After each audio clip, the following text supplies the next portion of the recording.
Hi, friends. Hey, yeah, I'm so sorry. I Hold on one did not second. even think of all.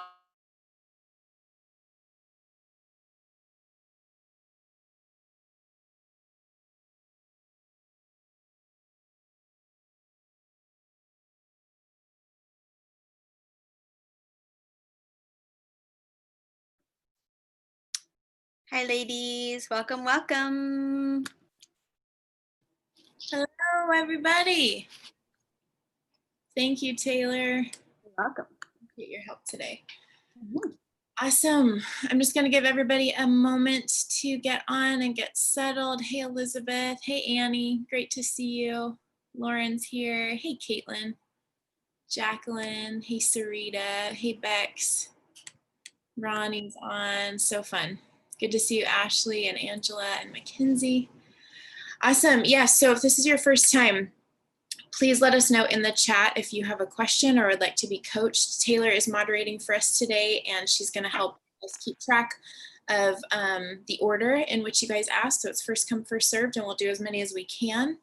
If you are not currently in weeks 5 and 6 on the encounters topics, don't worry, you're absolutely welcome here. Just know that all of the coaching is going to revolve around that content. So if you have questions pertaining to encounters, if you're having trouble with encounters, if encounters feel totally weird and bizarre and you just need to say that, this is your place. So yeah, we're gonna go ahead and just get started with a little heart connection just to kind of settle in today before we begin. So as you take deep breaths, as you get quiet, as you start closing your eyes, I want you really to check in with your body and are you comfortable? Are you actually comfortable the way you're sitting? And if you're not, go ahead and get comfortable. And maybe for some of you that's lying down. Totally cool with that. Just check in with your body and go ahead and take 3 deep breaths. And you can go ahead and close your eyes if it feels comfortable and safe to do that.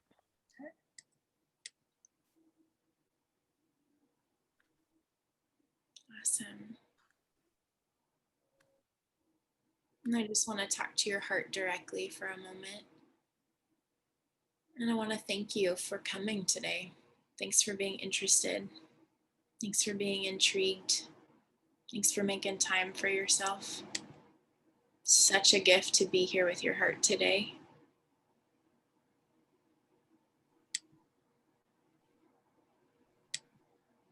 And as you're ready, I want you to go ahead and just picture yourself as a little girl.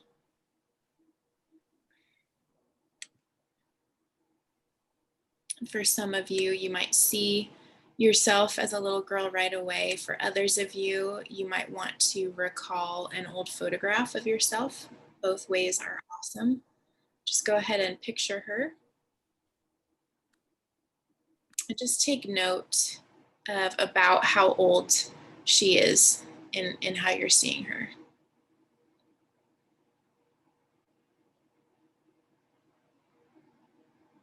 I just want you to notice what her demeanor is like and what she's doing.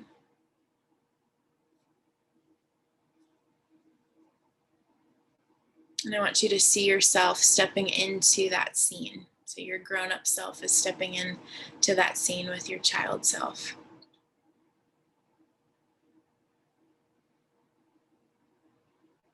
And I want you to attune to her.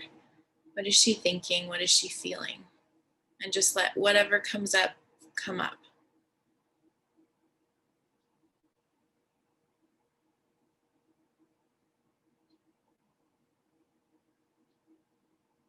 And I want you to ask her, what is something you need in this moment?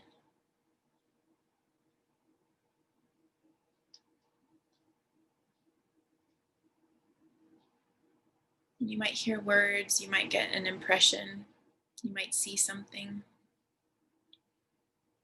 You might have a very little glimmer of something. That's okay. We'll just whatever comes up first, we're just going to go with it.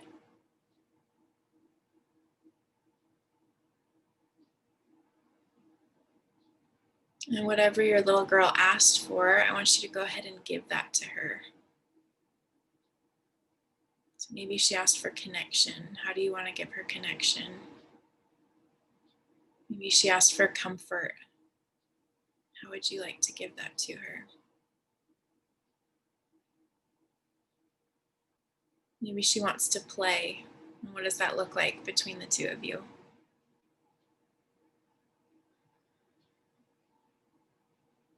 I'm just going to give you a moment to spend with her, connect with her.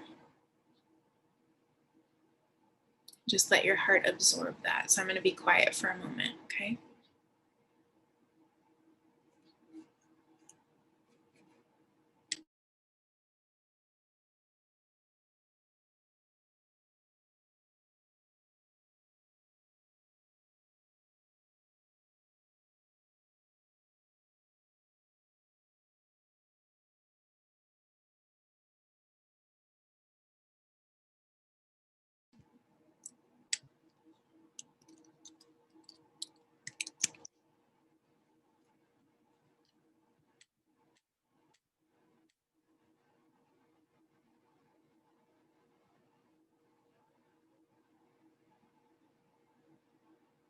I want you to look around this scene just one last time.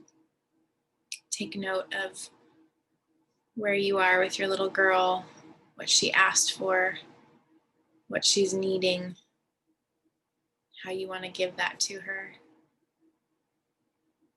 Just absorb that for one more moment. And I just want to remind your heart that you can return to this scene at any moment.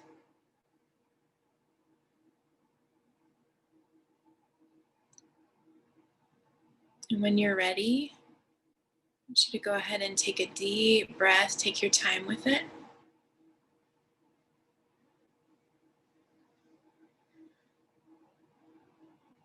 And you can open your eyes as you're ready.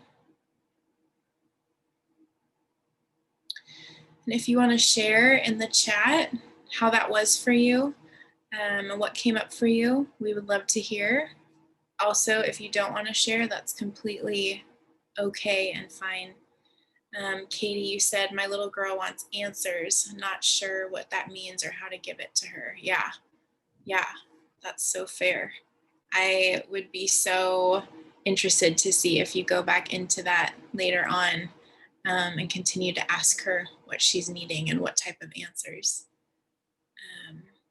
Mackenzie asking for grace, and when coming back, you felt present again. Yeah. Kristen, when I left her, she walked hand in hand with Jesus. Yeah. Lacey, my little girl wants to be chosen. How do I show her that she's chosen in the encounter? Yeah. Lacey, I would be curious about what it feels like to choose her yourself. What does that look like? What does that prompt in you? Sarita, she needs mommy and nurturing from her. Absolutely.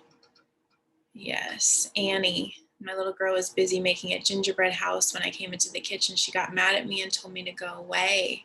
Yeah. Okay. So interesting. Not wrong or bad. Something to explore and be curious about. Ty, that was really cool. We were on the swings in my old backyard and she just wanted company. I love that. I love that. Bex, my little girl wants me to make sure I take care of her. I soaked in how I know Jesus promised to never leave us. Yeah, I love that. Ashley, my little girl was dancing in the kitchen and she wanted to be seen while her mom and dad were preoccupied. She wanted to be seen. I got to delight in her and dance with her. I love that.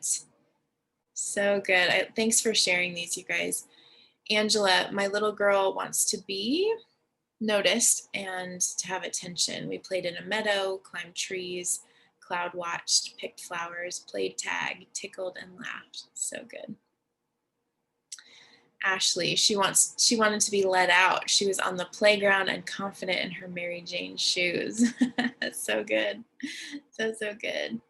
Yes. Jacqueline, my little girl wanted to be celebrated. My oldest son is about to have a birthday, and I remember how I used to feel on my birthday as a little girl, delighted in and worth celebrating. My heart wants to feel that again. I feel like we could all take some of that that you wrote and just be like, oh, yeah, what does it feel like to be celebrated? What does that look like nowadays? What did it look like back then? So good. Victoria, my little self ran up to me and tagged me and ran. She wants to play tag. So good. So good. Madison, I think I missed the prompt, but when I tried to imagine my little girl, and when I do, she's always holding my hand like I am her mom.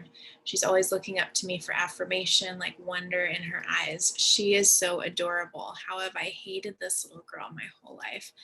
Madison, thank you so much for sharing this. It's so tender, and I think a lot of us can relate to what you're saying. I love that you find her adorable. It's so beautiful.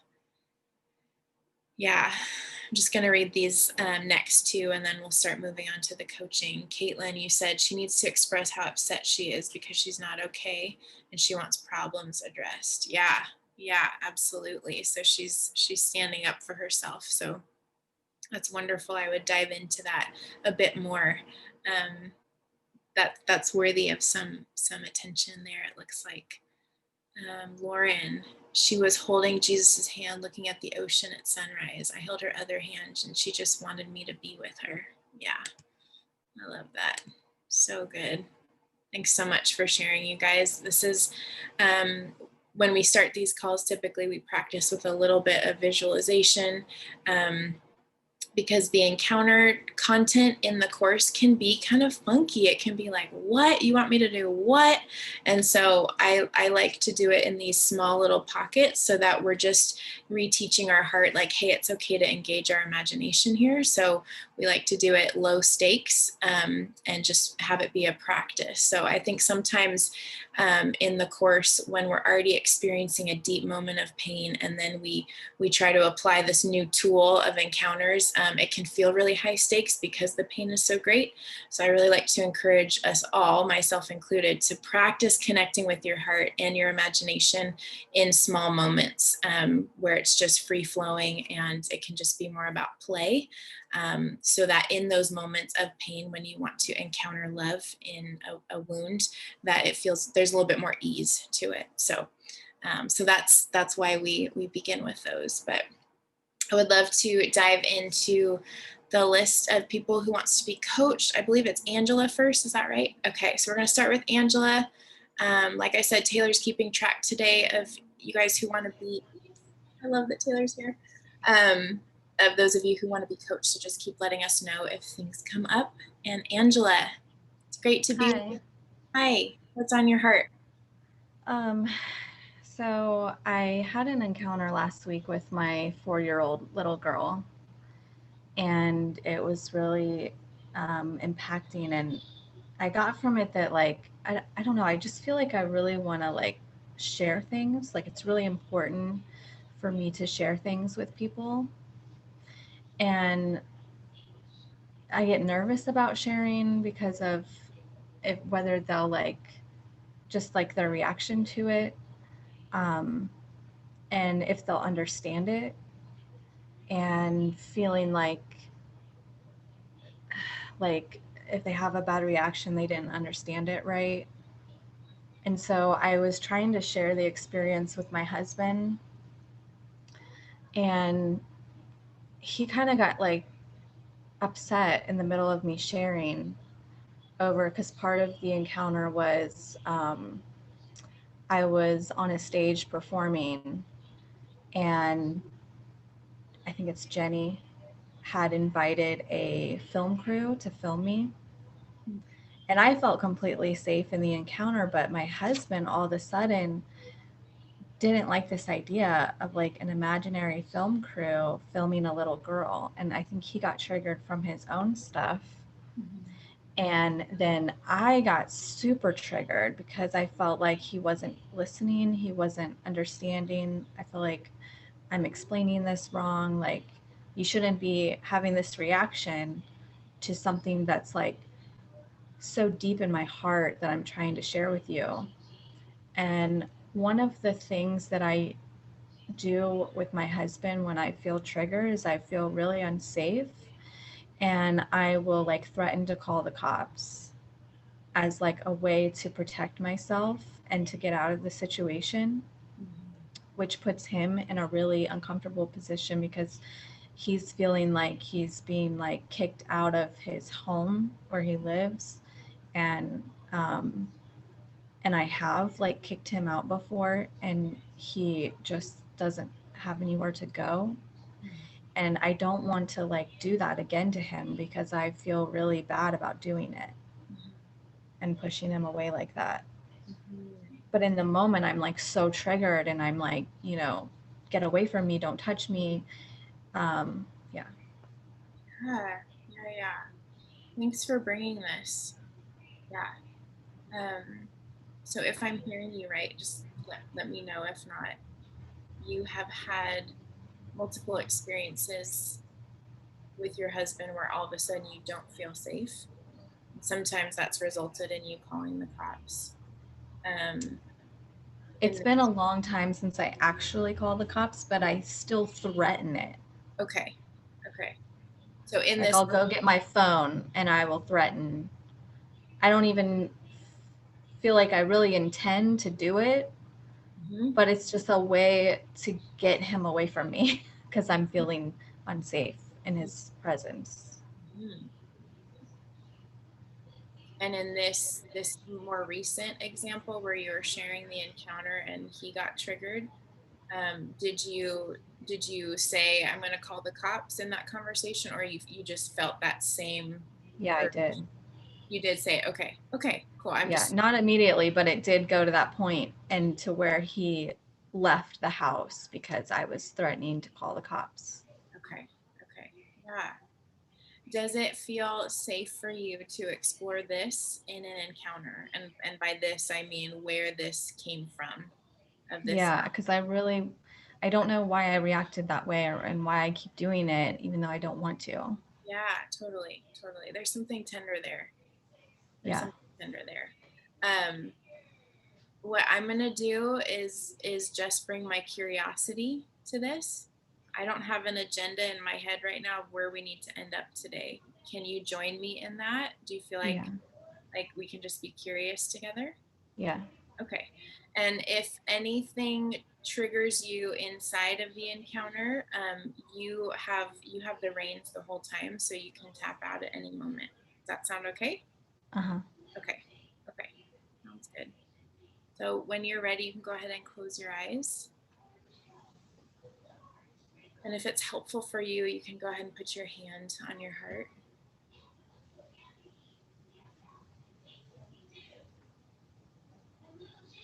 Angela's heart, just a reminder to you today that I'm not here to fix you. I don't think you're broken.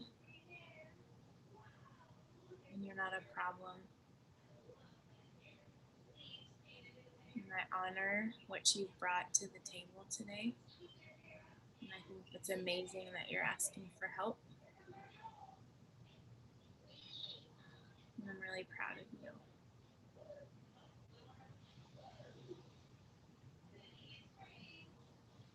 So Holy Spirit, I ask that you bring to Angela's mind the first or significant or most significant memory that she experienced where she did not feel safe.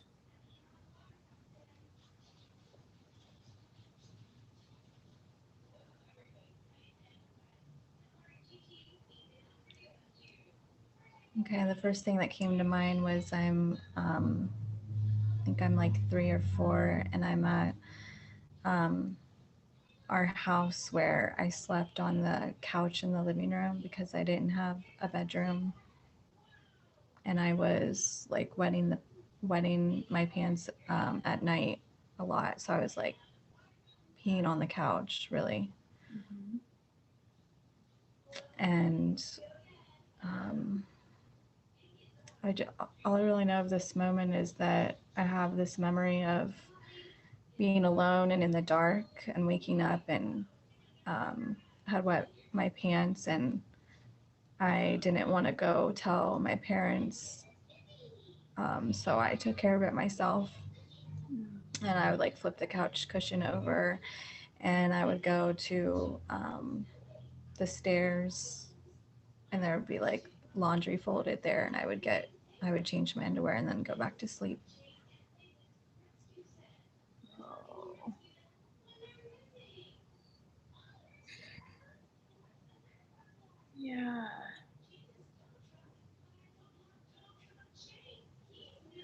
As you're recalling this memory, are you feeling emotions come up?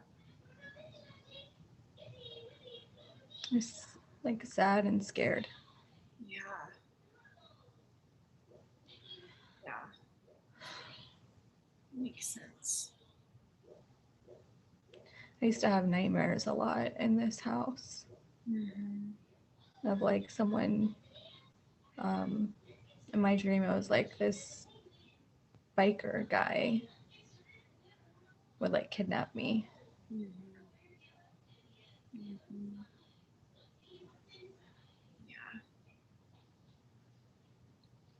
How does it feel for a grown... Oh, go ahead. Were you going to say something? Yeah, I was just thinking of this thing my mom told me one time that happened in this house, and my dad was watching us. We were little, but he was like hungover, and he was this is my mom, what she told me. I don't know if it's true, but she said he would, was not really watching us. He was like hungover and in his reclining chair, and she was worried about us because she didn't think he was taking care of us. Mm-hmm. He was really young. He was like, I don't know, 23, 24. Your dad was? Mm-hmm. Yeah.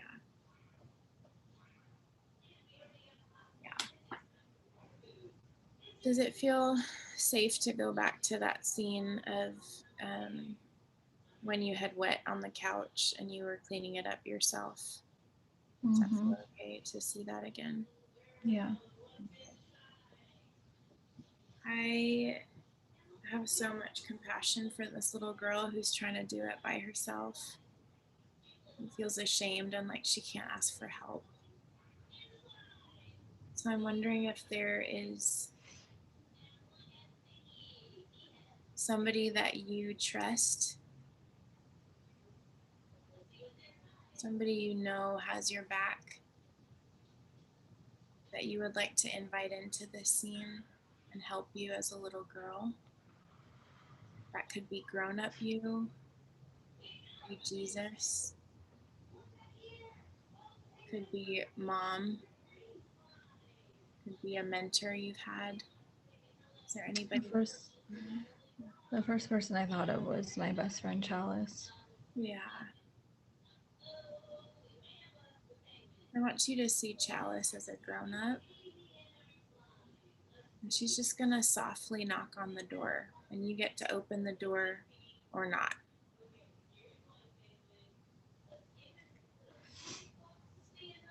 Yeah, I let her in. Yeah. And I'd love for you just to narrate how she's helping you and comforting you. She's smiling and just telling me it's okay. And she's gonna clean it up for me, and I didn't do anything wrong. And she's being very gentle.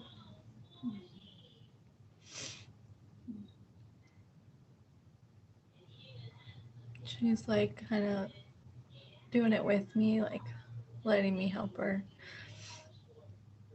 I'm showing her where my underwear is and where the bathroom is. And she's not only like just like cleaning up, but she's like doing a really thorough job of cleaning it up. Because the couch was never really clean. Like it just always smelled like pee.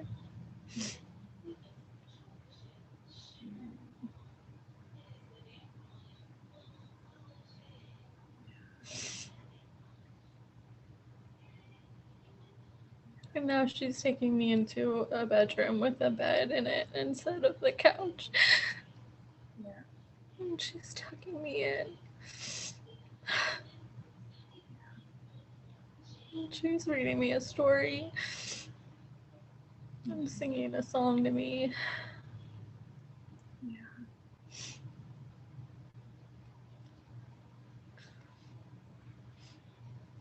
I'm brushing my hair away from my face.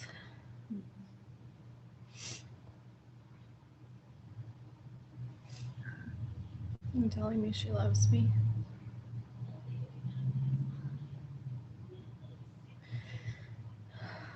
And she said she's gonna stay there until I fall asleep.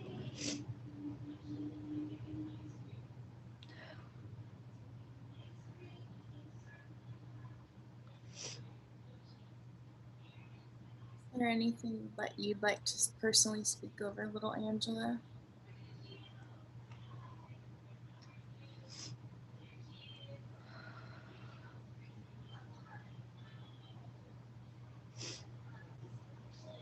So she's such a good girl. And she's not alone. She doesn't have to do everything herself.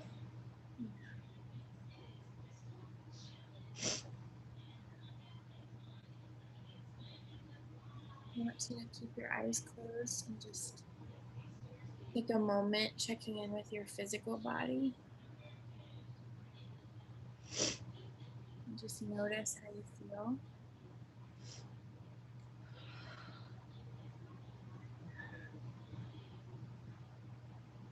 Notice if anything has shifted physically for you. It's okay if not, we're just noticing.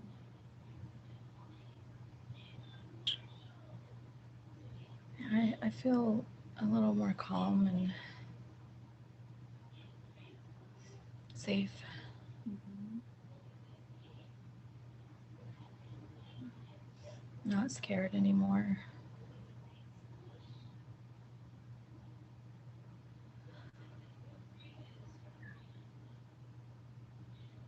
I'd love for you to take one more deep breath.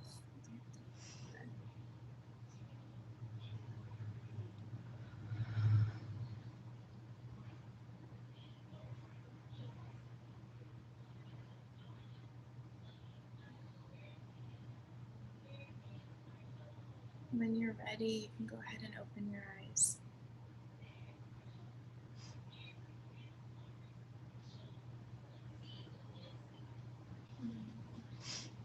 It's so tender. So tender. Some of those childhood experiences where you think we're bad or we think we're good, those can be so tender to climb back into, even in memories. So I just majorly applaud you. That was really brave, especially to do it in a group. I'd love to hear any thoughts or feelings on that experience if you want to share them. Yeah, I didn't know where I was going to go today, but I definitely have gone to that memory a lot in my life. So I hope that, my hope is that it, released me a little bit from having to go back there. So if that memory pops up again with pain attached to it, how would you like to respond to it?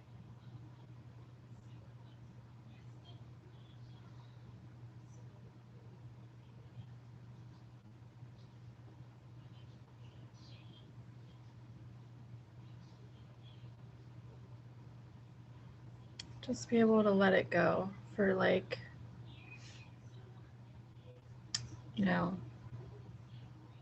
my parents not being there for me like I needed.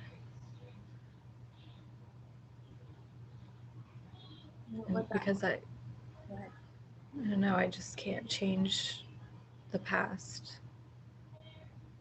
And I'm just struggling in my relationships with both of them still. And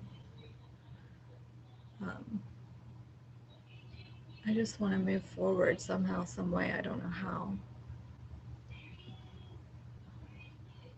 I think it's really cool that you just let yourself be walked through an encounter where you saw it play out differently than what you experienced, because your heart took a record of that. And you met with kindness and compassion through a best friend who was not worried about your mess. I just think that's so beautiful. And I wonder, it's just something I'm going to suggest, if that memory comes up again and there's pain attached to it, can you go in and can you clean up little Angela with the same kindness and compassion that your friend demonstrated for you? Does that feel accessible? Yeah. Like me take on that role. And do you suggest that for like other moments in my life? It can be helpful. Yeah. And for places where we feel disconnected from ourselves, it sometimes can be easier if we bring in, like Sammy and Spencer say, like the perfect version of your mom, the perfect version of your dad. That's challenging to connect with. Somebody else you trust, a member of the Trinity,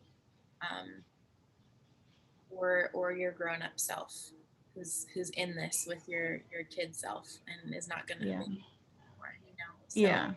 so just kind of it's kind of a something to play around with. And if you're finding like, I'm not connecting the perfect mom here, you know, no problem. Well, yeah, that's curious to me because do you encourage that? Like, I guess my fear is that imagining her as the perfect mom will leave me feeling upset that she's not. Yeah, I hear this concern often. And on a personal note, so my personal experience, I don't reach for perfect mom or perfect dad encounters often. I've maybe had one, um, and that's my own history and my own experience, right? So it doesn't mean that they're not worth attempting, but if I'm not connecting with it, then I'll try something else. Who has embodied nurture for me, who has embodied strength, who has embodied somebody who I can trust, you know, like those types of things. Because my heart and brain are trying to make a connection, but they're kind of positioned in a place where there's a big need, and sometimes it can be hard to imagine, right, like you said, the perfect version of your parents, if that feels, well, I guess it depends too, like in where I'm at in my grief with my childhood, isn't it doesn't really allow for perfect parent encounters right now, because I'm still climbing out of denial. And so it's going to be harder for me to connect those dots where I'm at. But you know, I want to, for the group, if you've had perfect parent encounters, let us know in the chat. If they've been challenging for you, let us know in the chat, because I just want you to know encounters can be highly individual, right? Highly personal. And so if one aspect of them or one tool that the course suggests to you is not working, that doesn't mean anything's wrong with you. Like everything in this course, we wanted to give you a ton of variety so that you could choose what was helpful and supportive for you. Does that make sense? I have one other personal thought for you that I would love to share, but I want to ask your permission, because this may or may not resonate with you. I feel I'm open. I'm open.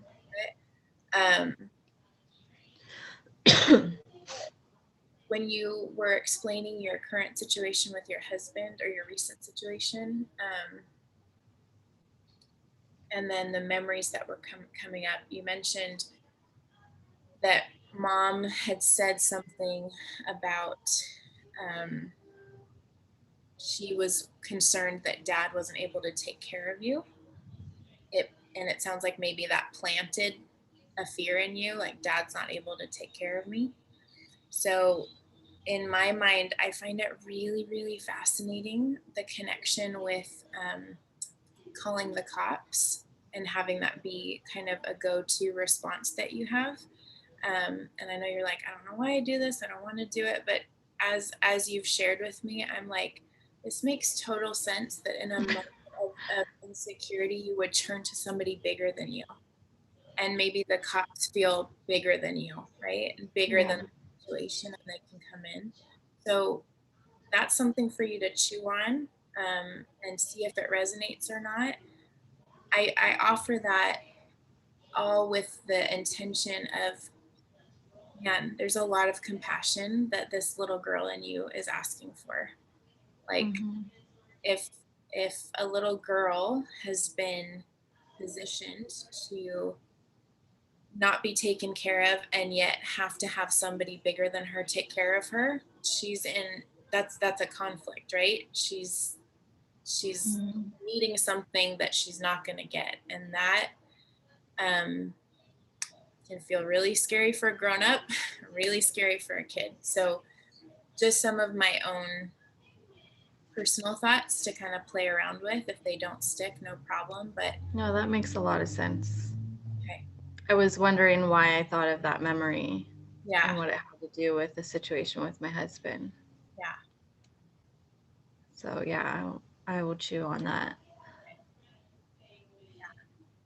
So this is so beautiful. I just feel really, really grateful that you invited me to participate and that you did this with the group. So I'm really grateful that you're willing to share. Thank you. Thank you. Okay. All right, guys, we're going to go on to the next person. I'm just going to glance through the comments here. Elizabeth, you mentioned some denial. Yeah. Yes, totally. Yeah. Yep. Yep.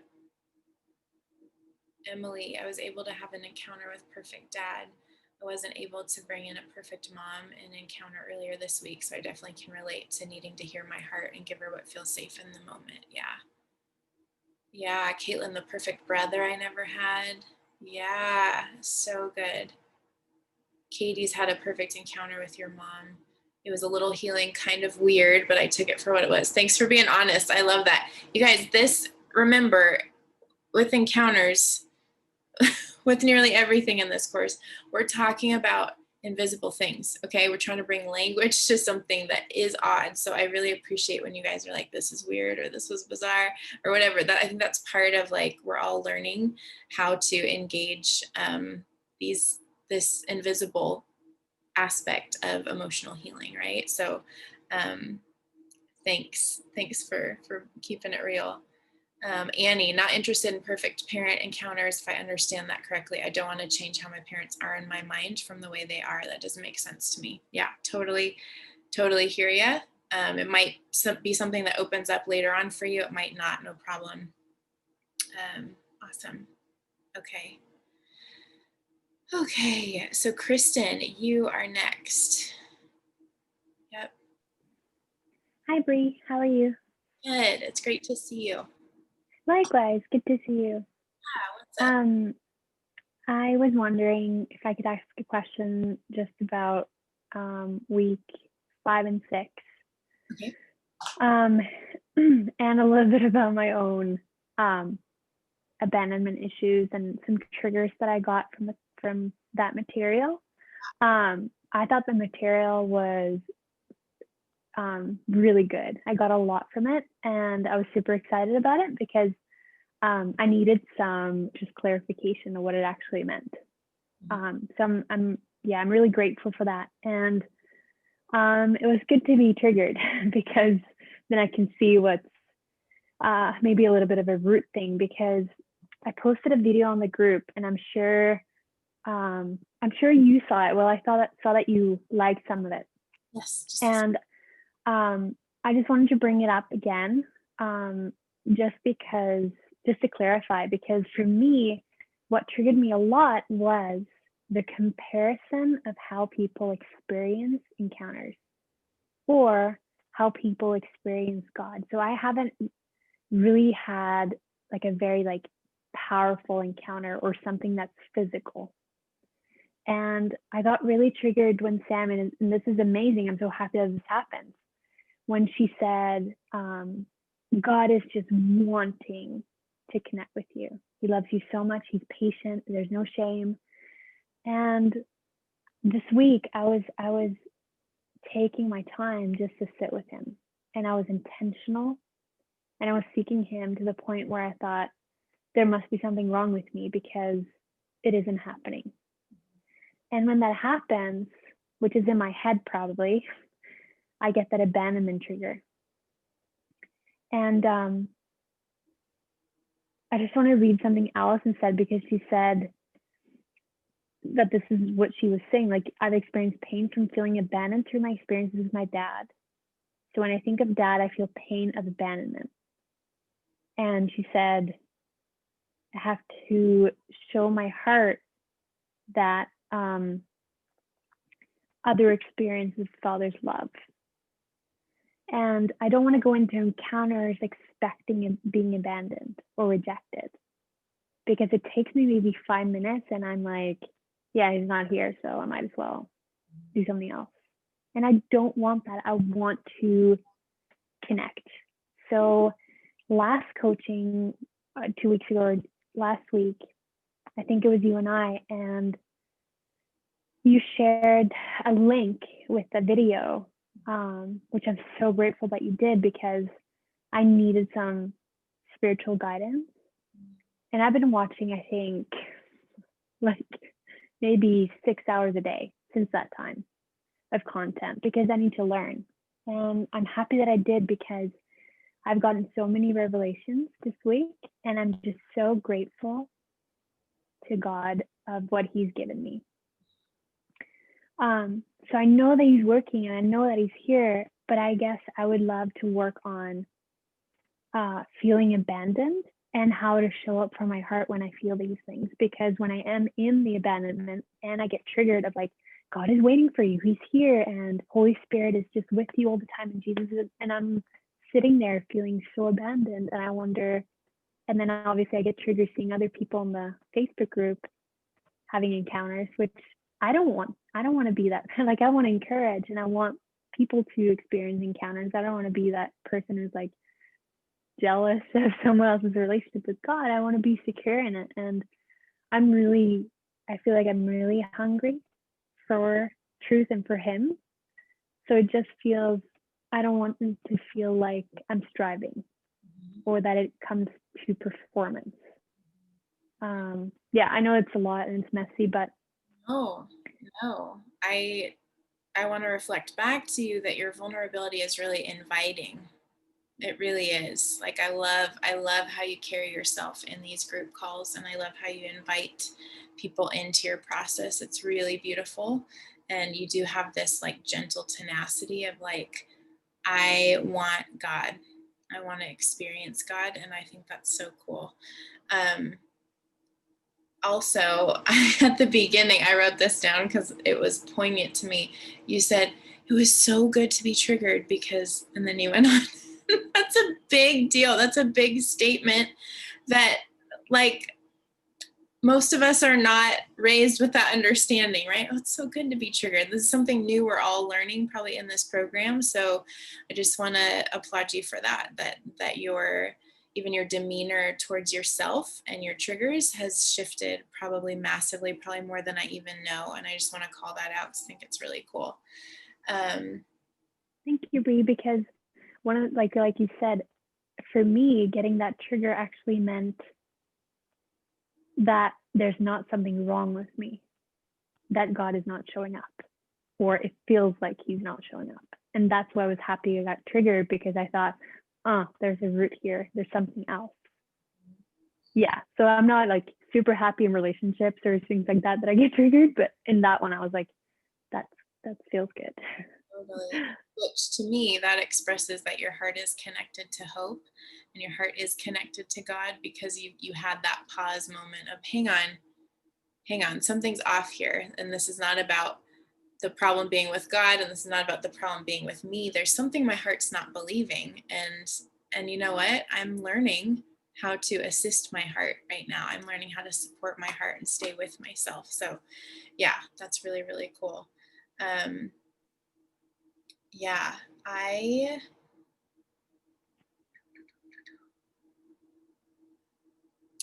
I'm going to pause a moment because I had a thought and then it disappeared. So just give me 1 second.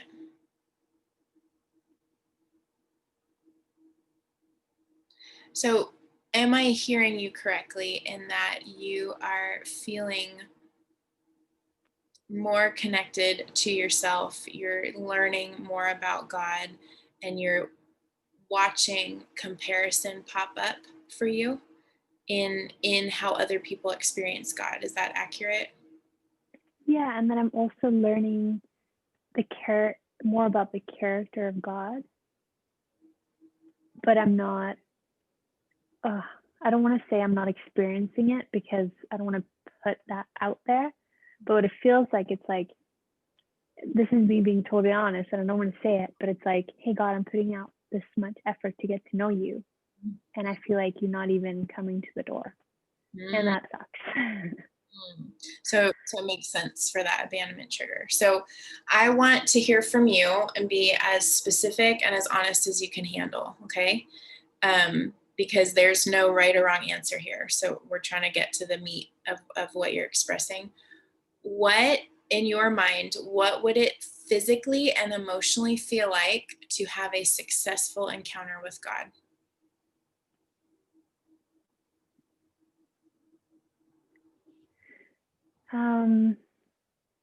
See, the problem is that I listen to how other people encounter God. So it's like, but I think for me, it would be to be met with his compassion, his love, or just the feeling of not talking into the void or feeling alone. And I don't know if that's doubt speaking, but I also have a lot of questions, and I would love to go to him with them. But when I do, it doesn't feel like I'm getting answers. Maybe just more questions, which I also know is biblical. So yeah, and then obviously I would love to feel the physical.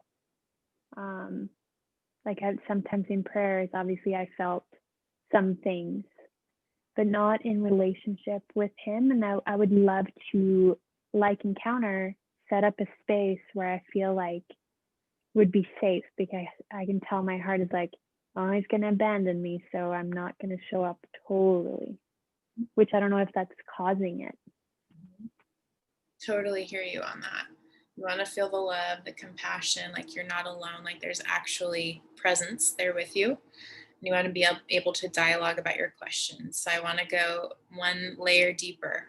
What would that physically and emotionally feel like? It's my same question, but I want you to go a little bit deeper. If you can describe that to me, what would that physically and emotionally feel like if you were met with those things? It would feel like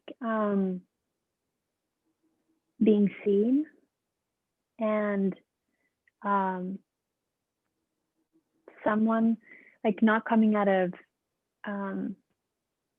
like having someone to care for you would be for him to actually be there and care for me through what's happening, not only for me to come with the perfect Kristen or performance, or here I'm doing this, actually just sitting down and being understood, and physically feeling that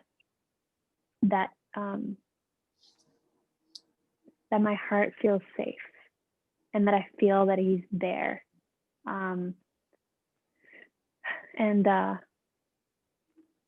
Yeah, just that feeling of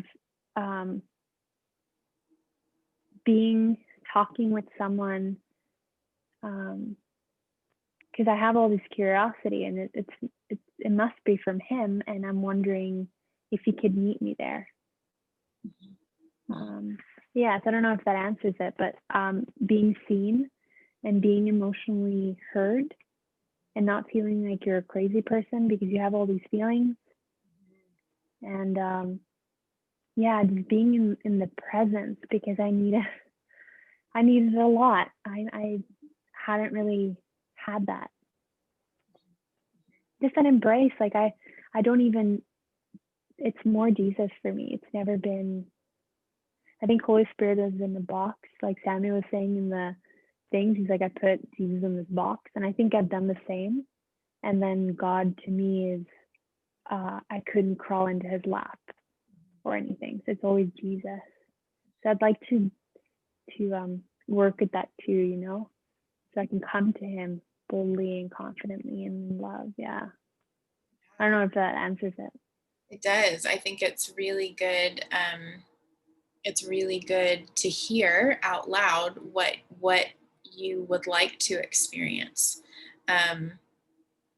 And I think, I mean, what I'm sensing right now is that is the conversation for right now, for you to continue like thinking through, okay, is it,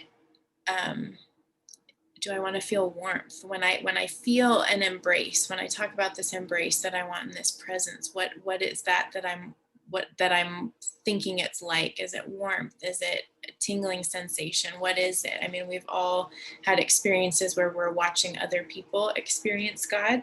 And if we are not having the same experience, we tend to go into self-judgment, right? So I think getting really specific about how you qualify and quantify being in God's presence and connection with him is important just for you to know, because just the physical sensations is just still one aspect of connection with God, you know? And sometimes we uplift that one the most because it's the most perceptible. And I've had a lot of pain in this area too, where I'm just too in my head, or I'm too intellectual, and I guess he's not touching me, or he's not, you know, like there's something wrong with me. Wait, that's not right. There's something wrong with him. Wait, no, that's just by default wrong, you know? And so then you're just like shadow boxing with yourself and not enjoying his presence, which is in his presence is fullness of joy. What does that freaking mean? Like that's, I feel like this is the question that gets to hang here in the air with you, is what does it mean that in his presence is fullness of joy? We've watched people manufacture that. We've probably watched people experience the real of that. And your heart is hungry to experience that as well. So I almost feel like our conversation does not have a period at the end of the sentence today, if that makes any sense, because I feel like you're in it, you're doing this, you're discovering. And you're right, Holy Spirit is very subtle, working in the details of our lives so imperceptibly sometimes that we don't notice until we look back. So to only account for the Holy Spirit's work by what we physically feel is kind of cutting it short. You know what I'm saying? There's a lot that the Holy Spirit's doing that we're not totally connected with all the time. Now, one of the thoughts I've been working on personally is that when I don't feel connected to God, I make it only mean that I forgot. I don't make it mean I'm broken. I don't make it mean I've got to do 3 hours of Bible reading to reconnect. I don't make it mean like it's going to be hard and a long process to reconnect. I go, ooh, I forgot. I'm already connected. I just became unaware of it for a while. And that gets me connected really easily because I'm expecting it to be easy, because my birthright is to be connected to God. I house him. I house God. Now, I may not be connected to the experience or the awareness of that all the time, but even when I'm disconnected from him, I am in union with him. So if I'm looking at it as, oh, I just forgot, that feels like invitation for me to sit down and actually consciously connect with God, rather than, okay, shoot, what did I screw up? And then I start introspecting, and it's just like, you know, from there. So I feel like I've said a lot. I want to hear from you. How are you feeling and thinking about all this? Yeah, thank you, Lee. I think what you said is very beautiful. Correct me if I'm wrong, but I also feel like, just as you were talking, that sometimes like nothing can separate us from the love of God, and also that Jesus is with you. So I'm just wondering in my heart, going,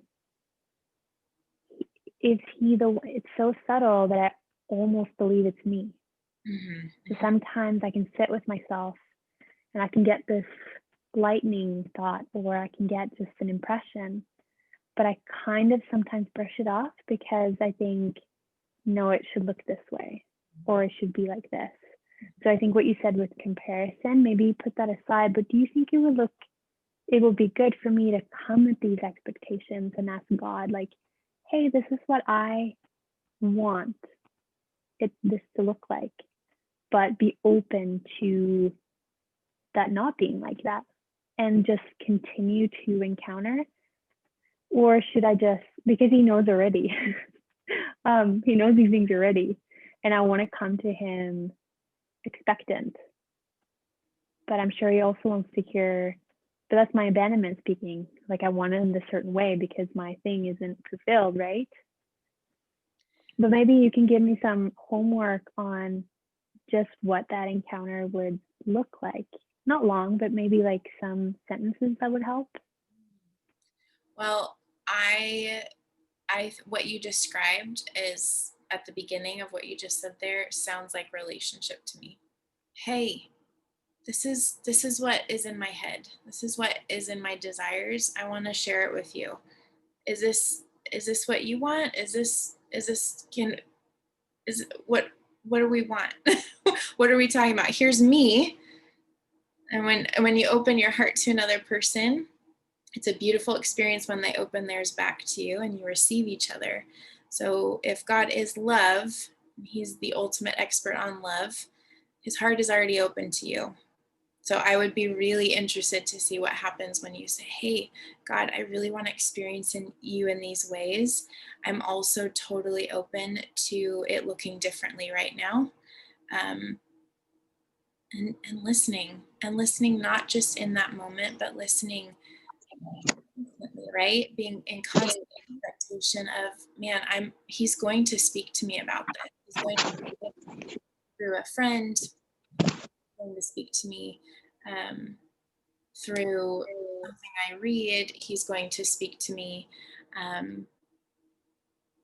in those first few moments when I wake up in the morning and I just get a brilliant thought, like those are all on the table. Those are all up for grabs. He's with me. He's not against me.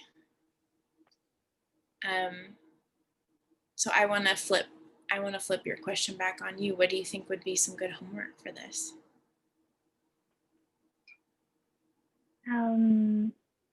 I think being brave enough to actually just try to sit for a bit and be brave enough to be okay with what comes up, because I think sometimes I'm a little bit scared of, if I sit here too long, I know something is coming. Sometimes that's what it feels like sometimes. I think I want to challenge myself on that, but also knowing my heart the character of God, that when I sit down there and I start feeling these things, there are results in my thinking. And if I'm thinking that he's abandoned me, no wonder I'm sitting there feeling those things.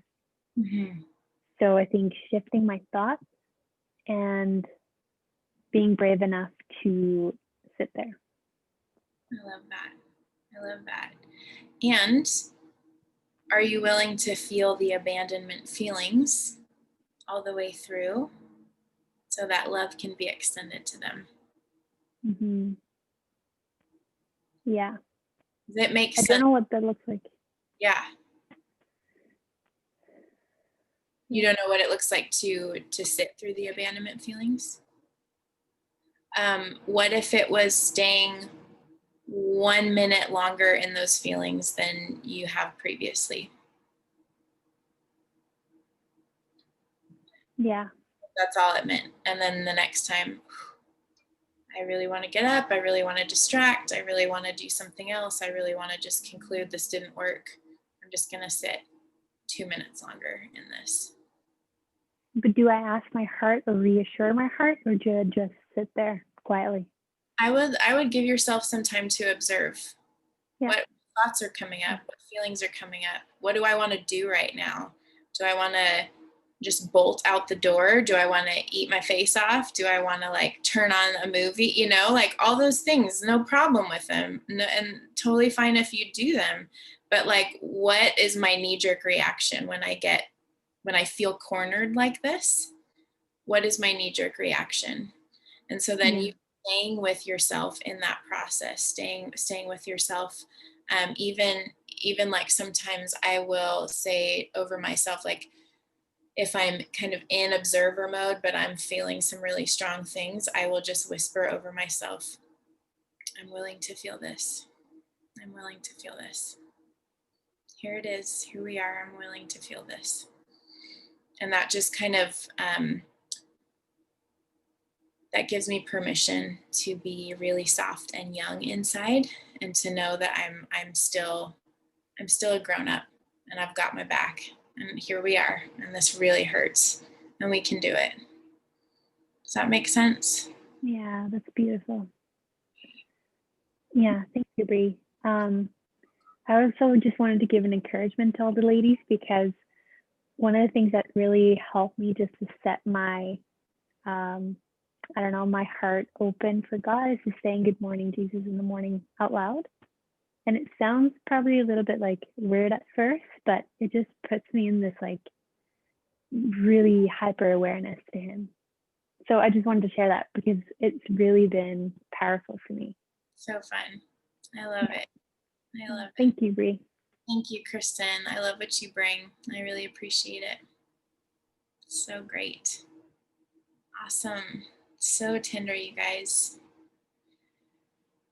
Oh, I love it. Okay, I'm catching up on some of these comments here. Heal it to feel it. Yeah. Yeah. So good. Okay, Taylor. Yes. We have, who's next? Kelsey Andrews. Okay, so fun. Kelsey, go ahead and unmute yourself. Hi. Hi, I'll be right with you. I'm just scanning. I feel like I missed Okay, that's good.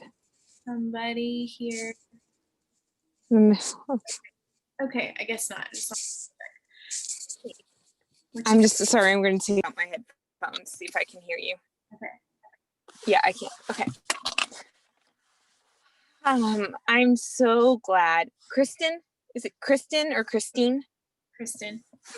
Kristen. I'm so glad she went first, because I feel like it has a lot to do with my questions, and it helped me think through a lot of stuff. I was noticing when I put in that I have a question, I felt a lot of guilt, and I feel like whether it's taking time away from other ladies, and I feel like I get that same experience when I have an encounter with God. There's a lot of guilt that I limit my time. And I've kind of talked about this before, but like when you had us do the exercise, it was interesting because, and I kind of preface this so that other people know I am a twin, and oftentimes she'll appear on the outskirts of an encounter, and it gets very frustrating to me but then I'll feel guilty that because she's just this poor little lost kid, because she does have her own issues.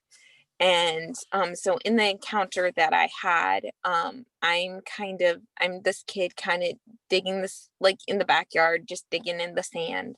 And so I invited my older self to just sit and talk to her, and she'd respond to me.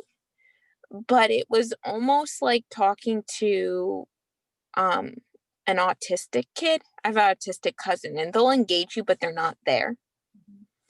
And my sister was on the outskirts, and it's like I was trying to remove her from the space because she's not supposed to be there. And wasn't a very pretty scene because I just feel like this big ugly villain. And then trying to talk to the one comment that my little girl made was like very disengaged, was, well, she'll be back. And it was very upsetting, and it's still upsetting to me because it's like I often feel like walking away from the encounter, just a little bit like Kristen was saying, is like I either make it up, it's not that big, and I notice I don't let it go deep. And it's like I just, with this little, and she's probably like, this little girl is maybe like 3, and she's just totally not present. She'll acknowledge you and say 1 or 2 words, but she's in her own little world. And the sad thing is, like, adult me doesn't have any compassion, just feels like a total villain trying to remove this hurt little girl that's my sister. And it kind of came to mind because you said that, like, you might not be able to picture a little you, but maybe a photograph. There's no photographs in my family of just me. It's typically my sister or both of us. Mhm. And the funny thing is, like, I can't really, because this little girl, like, won't look me in the face, is very preoccupied. I don't have a clear picture of her face. I have a clear picture of my sister.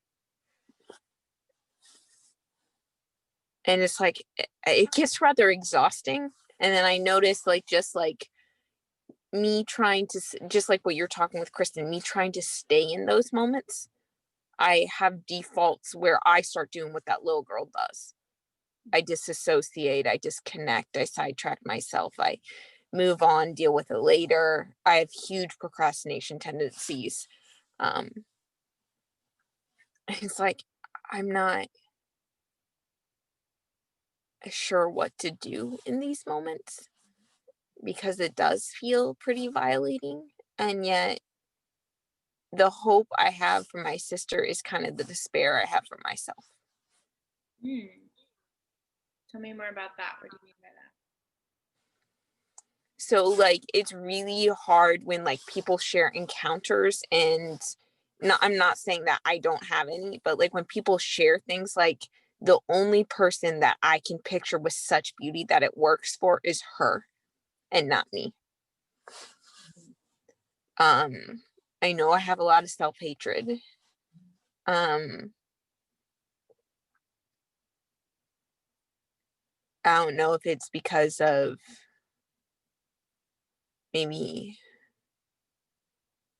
model how my mom treated us. There were lots of, family won't admit it, but there are a lot of things where my sister was the favorite. Like, even now, like, if there's something emotionally wrong, my mom will be very gentle with my sister, but very verbally aggressive with me. But it's always been that way. And typically my sister acts as the go-between, which is where I get very frustrated because in my head, I don't want her as a go-between with God. Like, I want to be able to show up for myself and her not be in the equation. And I get frustrated with that with my family. Whether it's, if we do, there's not with my younger sister or my dad, there's not a single event or thing I can do with them where my sister, where my twin is not present. She has to be included. And it's not that I want to always disclude her. It's I notice that I choose out of connection because I can't handle being with her. And I feel like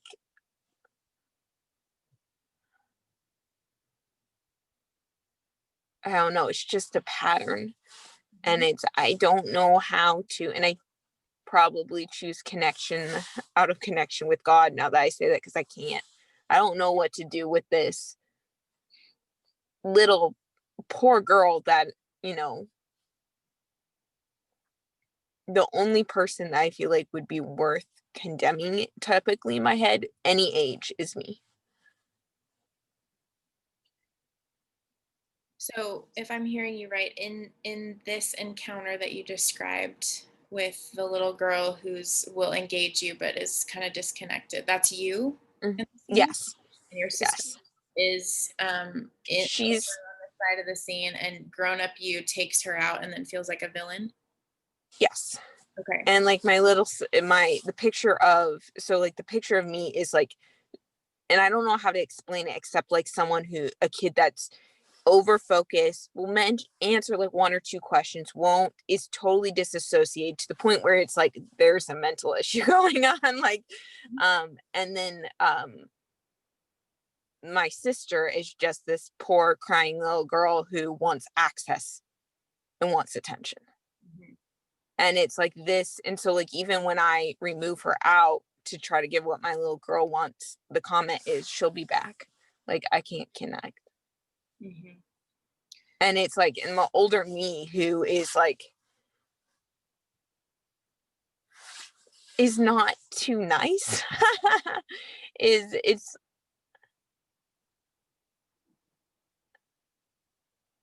I don't know if I'm tying it to the idea of like, I've wanted my dad's undivided attention, but everything's always split.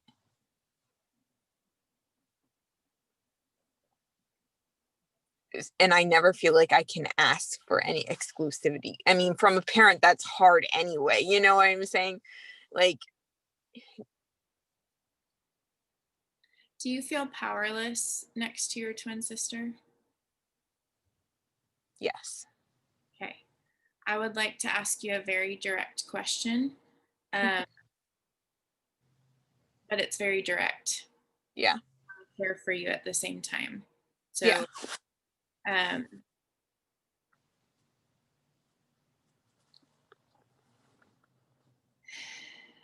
I want you to think about, and maybe in this moment you don't have the answer, that's okay. But I want you to think about, what benefit am I receiving by feeling powerless next to my twin sister?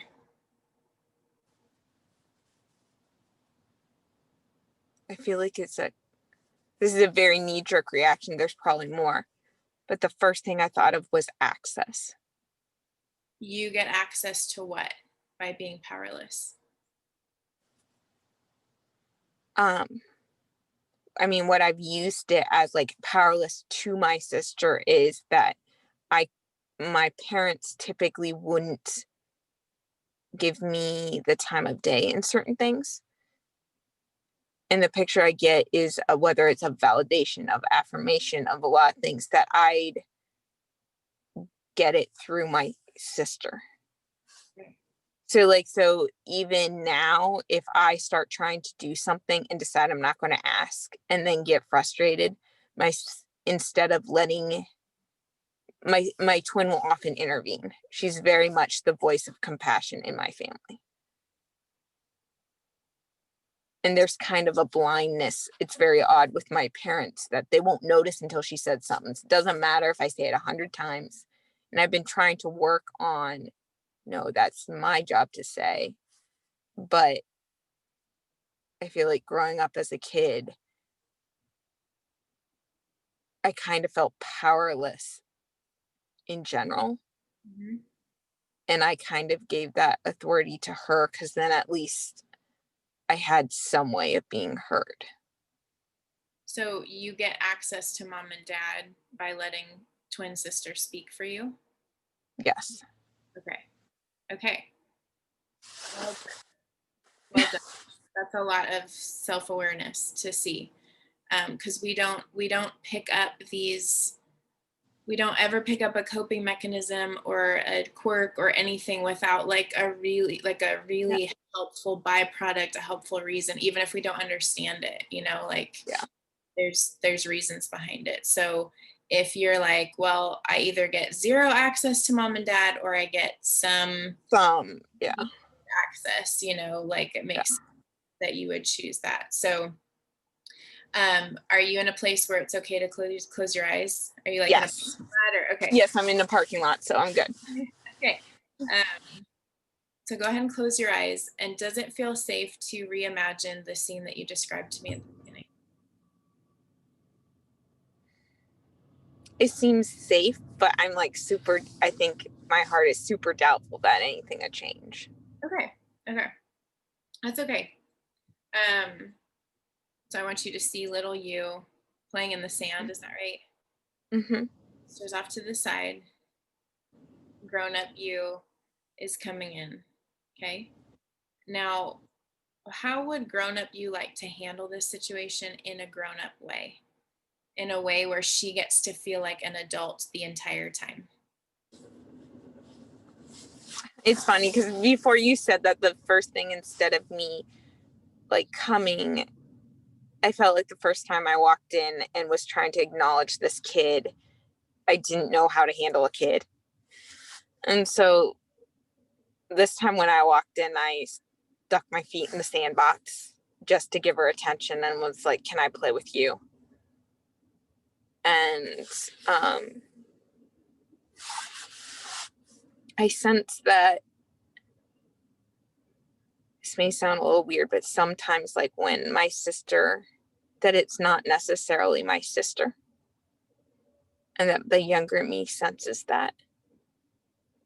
So the poor, pitiful kid is actually not my sister, or but something actually quite hideous. Yep. So keep watching. Which, just let me know. Go ahead.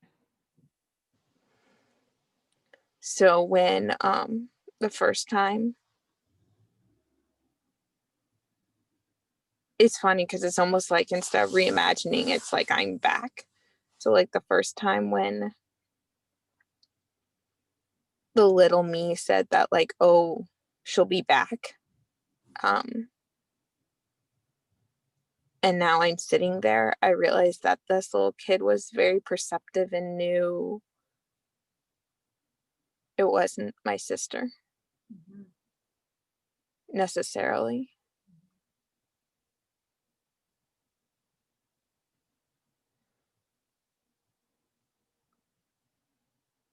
So if it's not your sister, how would you like to handle this person or this thing that's in the scene? Well, the little kid stood up and was like, this time look me in the eye, I'm very ticked that this thing is here, and was like, I want it out. Is it possible for you to take it out without you being a villain? Yeah, because it's pretty nasty. Go handle it. Go handle Yeah. it. I feel like I need to ask Jesus to take it out. Okay. The adult me still doesn't know how to handle this thing.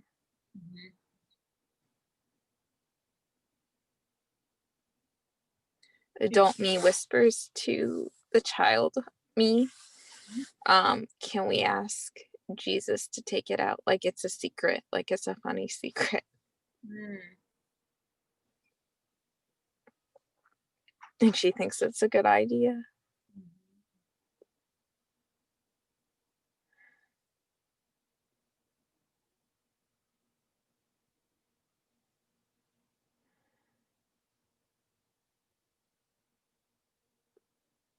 An adult me actually has little me ask has little me called Jesus.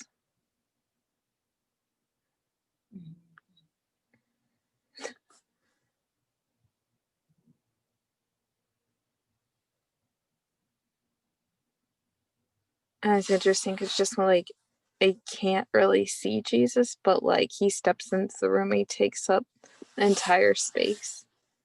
And this thing just like is gone.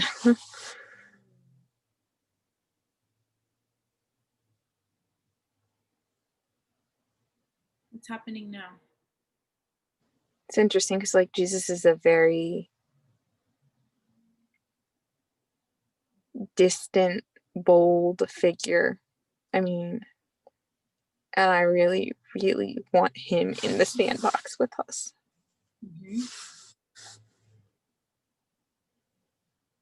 And little me is okay with it, but adult me, it doesn't. Yeah. Isn't so sure. Yeah. What is adult you feeling towards Jesus? You said he's distant and bold. Yeah, it's almost like if you just see the feet of a statue. I think adult me is like, I'm not dressed for this.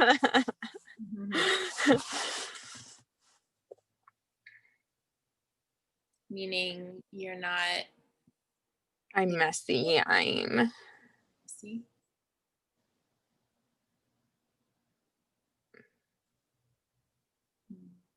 doubtful of like the entire picture kind of thing. Like this isn't real. But really wants more. So little me ignores adult me and then just goes and brings him in the safe box. And I think adult me is just trying to cope.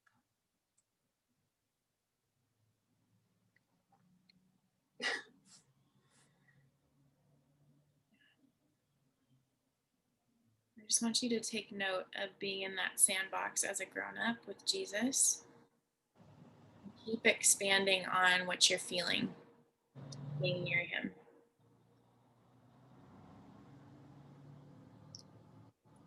That I don't know how to build a sandcastle. like it's like Yeah. like I don't know, the adult me doesn't know how to be a kid, just like that adult that first time walked over to that kid just like didn't know how to handle a kid. And I think it comes like I feel like I don't know how to handle adult relationships or adult just any relationship. So I feel like the little me knows that it's just an invitation. He's just here. There's like no pressure. And I just feel so much pressure to perform. Just like in a lot of encounters, like even in posting in the group, sometimes like I have to assess my motivation because it proves me. And then you're like, did I make this up? Did I? Okay, so I want you to come back to the emotion you're feeling and being near Jesus. Okay.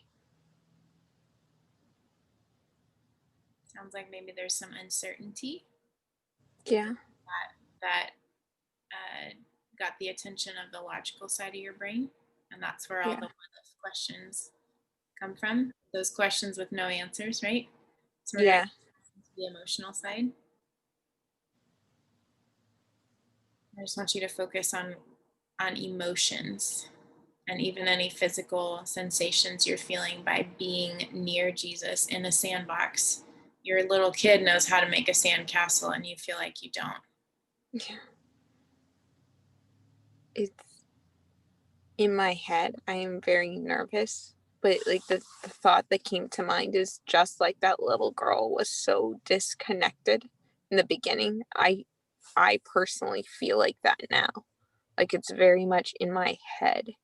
Like when you were asking me, how do I feel? I have the image of a nervous me, but I feel nothing. Okay. It's okay. It's good. It's great noticing. What's beautiful to me is little you started out disconnected and now she's connected. It's a big deal. It's a big deal. Yeah. Yeah. I think adult me, just like from the pictures, is like kind of being a little bit of, it's like inviting a stranger into a sandbox with a kid. You keep a very close eye on how the interaction goes with the kid. Like that's very much, the focus is more on not trying to build the relationship with Jesus, but keeping this eye on this kid that you don't know how the stranger's going to treat them. Like more connection with your little girl. Yeah. Yeah. Okay. So how does it feel? And it's okay if you don't want this. How would it feel to ask your little girl to teach you how to make a sandcastle? Does that feel? I like that. Okay. I like that idea. Okay. So just see what happens. Will you teach me to build a sandcastle? She says it's easy.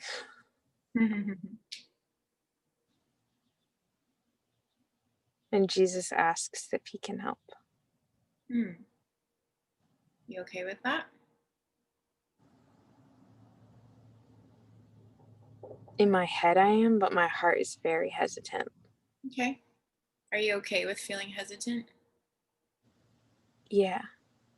Are you okay with feeling on guard? Yeah.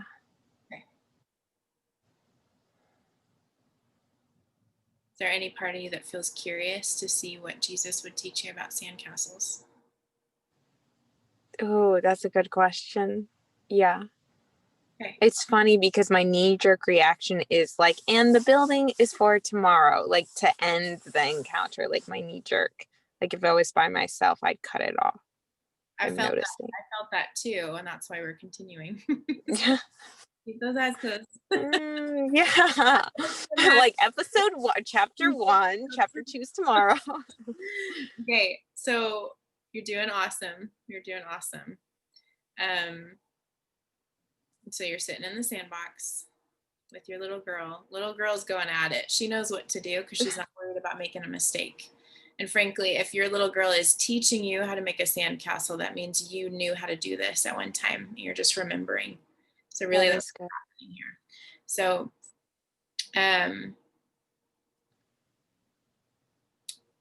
go ahead and get on the side with your little girl. She's gonna give you tools. She's gonna tell you what to do. And out of the corner of your eye, go ahead. I was gonna say, so as I was going, the scene kind of shifts and we're actually like standing instead of sandbox, like by the shore of a beach.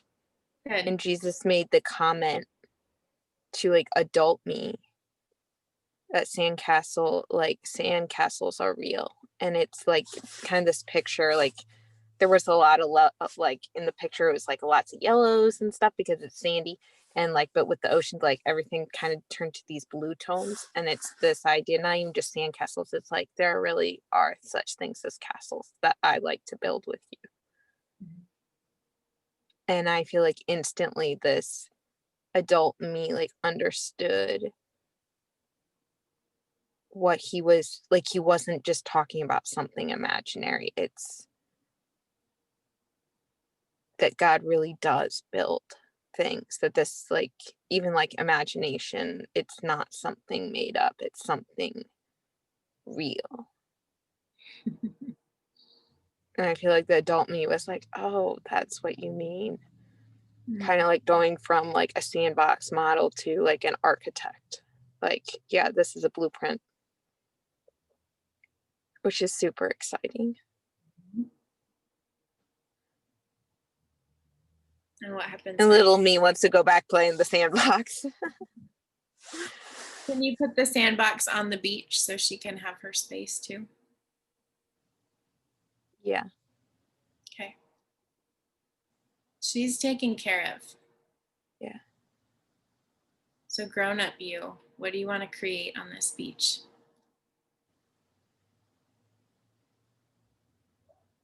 A really big castle. You got it, girl. I feel like it's a castle where it's like you don't have to be disappointed that it's done.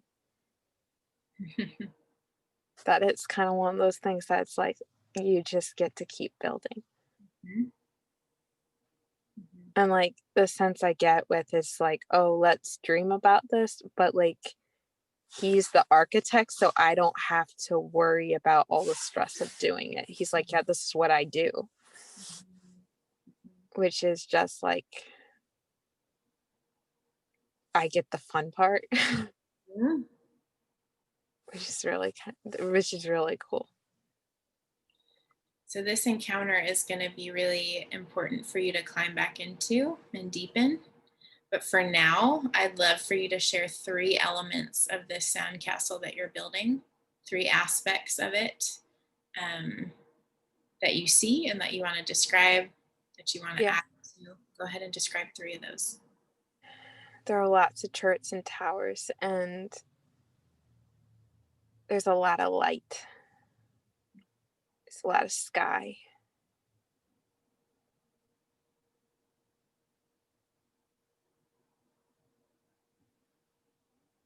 And I feel like adult me really is still like the idea of like cutting off an encounter, wants to like dream and plan it and doesn't want to like build it. Mm-hmm. But I feel like Jesus is super excited to build it. So keep your eyes closed.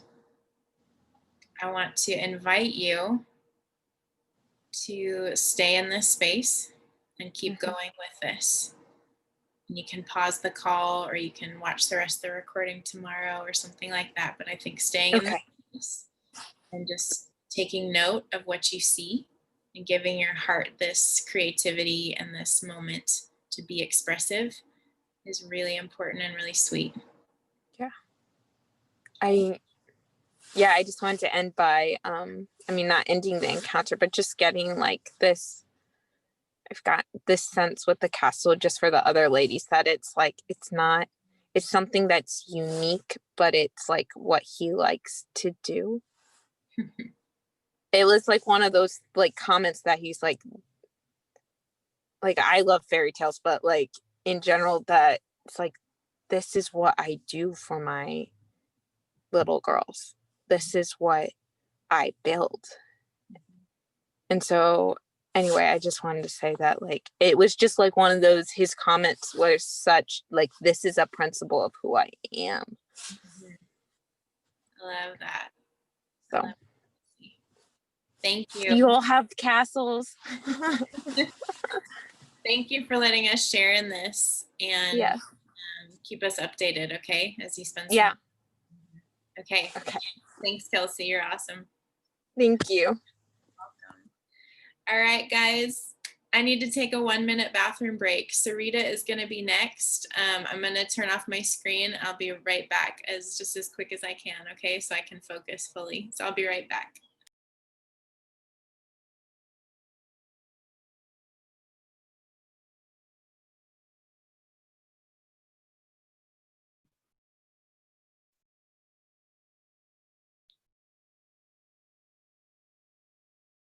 I don't have anything to say, but hi, guys. This has been lovely. What's good, Madison? You rock.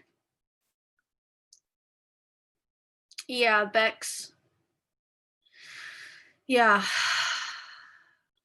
Give your heart so much time to imagine. Also, Phoebe, symbols.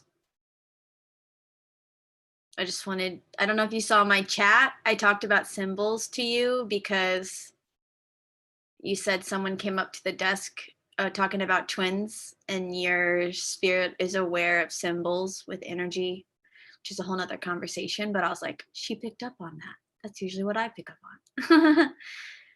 Things just happen like that. It's like you see a house that's for sale when your house is for sale. And for some reason, you're like, why are all these houses for sale? It actually was always like that, but yours is for sale because you're focusing on it. So now you see what you're focusing on. Anyway.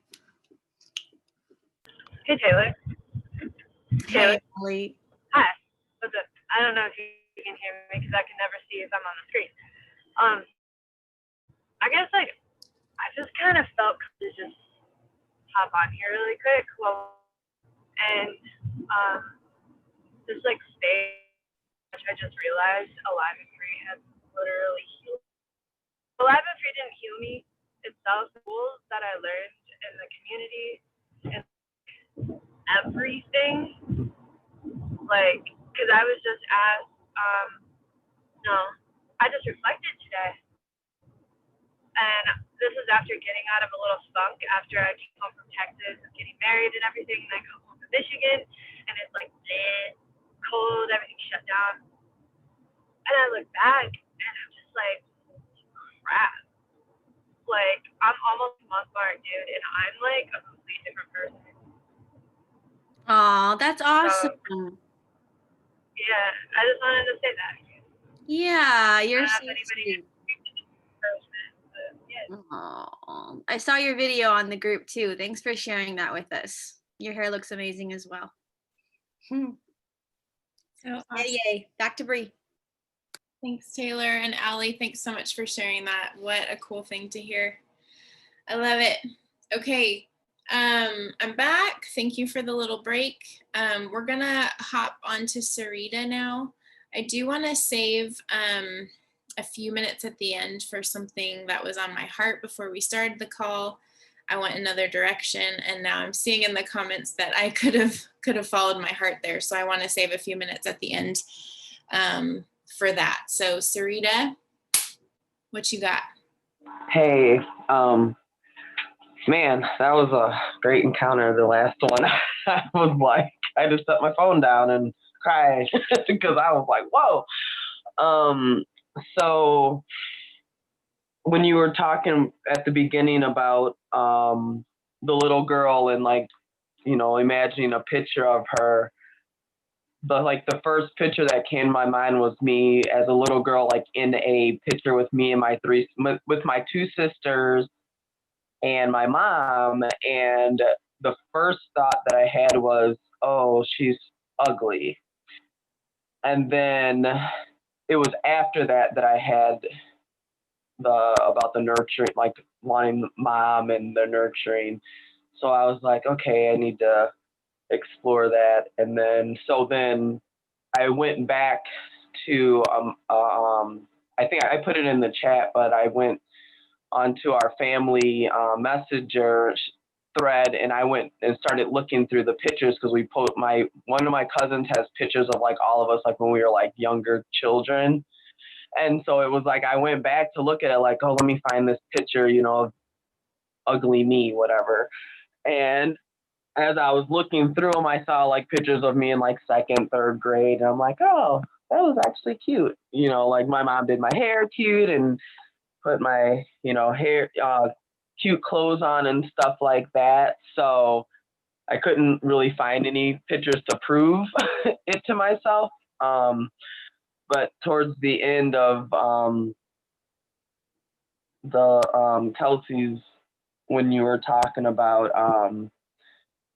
when she was going through hers, like what was coming for me was like the self-rejection stuff again, which I know I've dealt with, but realizing that as I got older, because I thought I was ugly, and I guess in a way like I'd have, you know, family members or just not even like people in school, like maybe other kids or like even like friends, like say certain things, like especially like if like my hair wasn't kept or something like that, like, oh, you know, you look ugly or what, like I think I just felt ugly myself because I would always compare myself to the other girls. Like my parents had split up, and so we didn't see my mom as much for a little bit. And so, you know, I kind of had to care for my own self, and there were just times it just didn't get done. And so comparing myself to other girls whose moms would do their hair and stuff, and maybe it'd be like I would see my mom maybe every week or every other week. So she would do our hair, but between those times, like it got a little messy. And so when I got older, I just kind of realized that kind of locked her away so I could be someone else. It was almost like, okay, ugly little girl, you need to go in the box now, or you need to get away now so we can be beautiful. And so then that's where the whole like promiscuity and like dressing provocatively and, you know, so it was almost like I was someone else, like not even myself. And like I wrote down like, so no one else could connect me with her. Like, you're not anymore.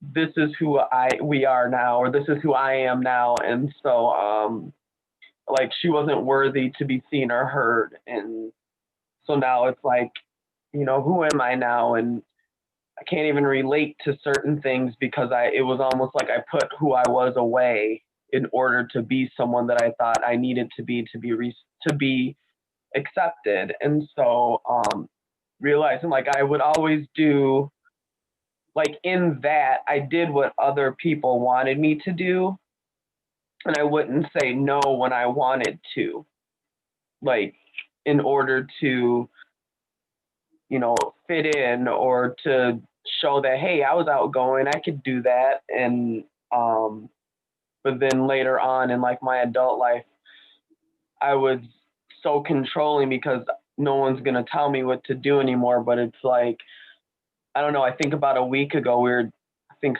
we were talking in the chat about like introverts and extroverts. And I started thinking like, am I really an introvert? And I tried to be an extrovert because I wanted to be accepted.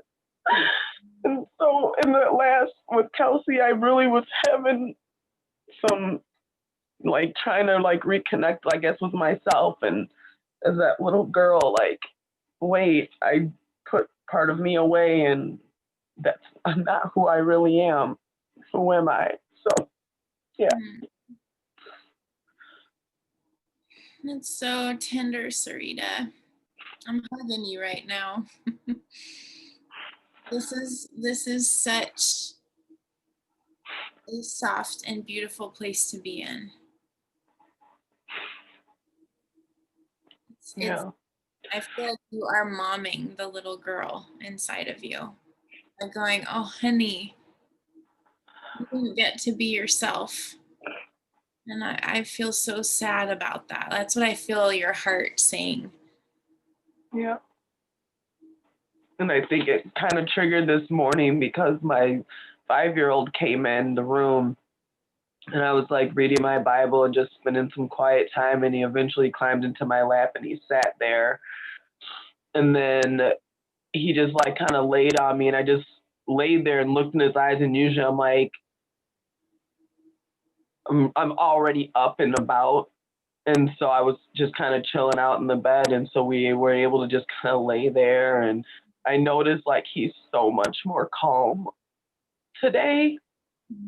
And I intentionally like kind of stayed in my bed and did my devotional and just kind of really like sat and was quiet because of last night's call, talking about really like that intentional. I think what Kristen talked about, like being intentional about just sitting and letting the Lord speak to you, because sometimes it's like, am I really hearing him? And so when I did that with him, I just looked him in his eyes and told him, you know, you're handsome and you're kind. And, you know, he's very much strong and rambunctious, and he breaks stuff because he's always trying to figure out how it works. And so I think part of that was that too, and like discovering like who he really is and not being so busy.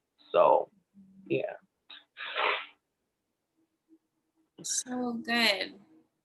It's like the immediate overflow of you giving the child in you a little bit more space, and then you notice it in your own child like the next day. I love that so much. Yeah. What is your heart needing in this moment? I have loved hearing this. Is your heart needing anything in addition to that? I think just kind of what Kelsey was talking about, like the adult part of me, like I know I trust Jesus, but then like actually like trusting him, like there's that, like I know he's there, but really trusting him with me, and like knowing that he I don't know, it's like almost kind of like, I think we were talking about it last night too, about how